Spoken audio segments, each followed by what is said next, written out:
நீங்க எங்கேயாவது வெளிய போயிட்டு வந்து அவசரமா சமைக்கணும்னு நினைக்கிறீங்களா? இந்த 3 பொருள வச்சு சட்டுன்னு பட்டுன்னு ஒரு டிஷ் எப்படி செய்றதுன்னு காட்டுறேன். வாங்க பார்க்கலாம்.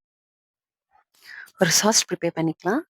லைட் சோய் sauce, oyster sauce, sweet soya sauce. So இது 3யுமே கலந்து ஒரு பவுல்ல வச்சுக்கலாம். இப்போ ஒரு சட்டியில தேவையான எண்ணெய் ஊத்திக்குவோம். எண்ணெய் சூடானதுக்கு பிறகு வெட்டி வச்சிருந்த பூண்ட போட்டுக்கலாம். இதுக்கு வெங்காயம் தேவையில்லங்க. வெறும் பூண்டு மட்டும் தான். பூண்ட போட்டுட்டு கொஞ்சம் பொன்னிறமா வர்ற வரைக்கும் அத வறுத்துக்கலாம். பூண்டு நல்லா பொன்னிறமாக வெந்த பிறகு, இந்த மீன் சிக்கனு அது கூட சேர்ந்து கலந்துக்குவோம்.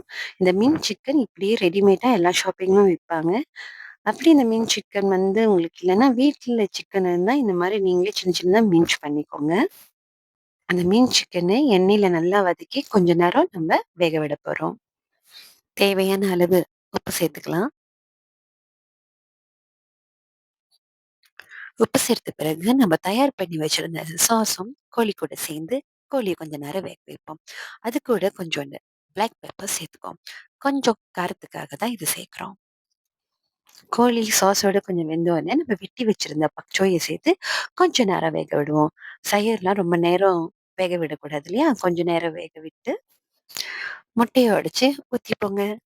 முட்டை நல்லா வெந்த பிறகு நம்ம வெட்டி வச்சிருந்த வெங்காய இலைய அது கூட சேர்த்துக்குவோம். அவ்வளவுதாங்க இன்னைக்கு இந்த அவசர சமையல். சட்டுன்னு பட்டுன்னு சீக்கிரமா அத செஞ்சிடலாம். சூப்பராவும் இருக்குங்க.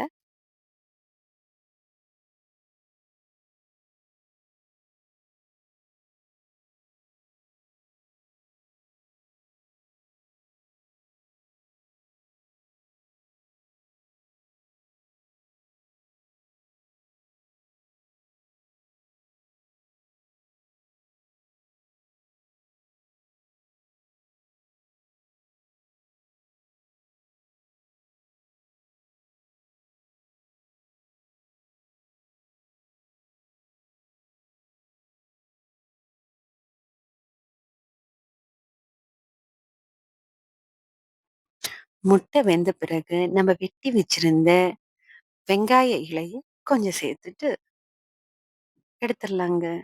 சட்டுன்னு பட்டுன்னு சுவையான ஒரு டிஷ் தயார்.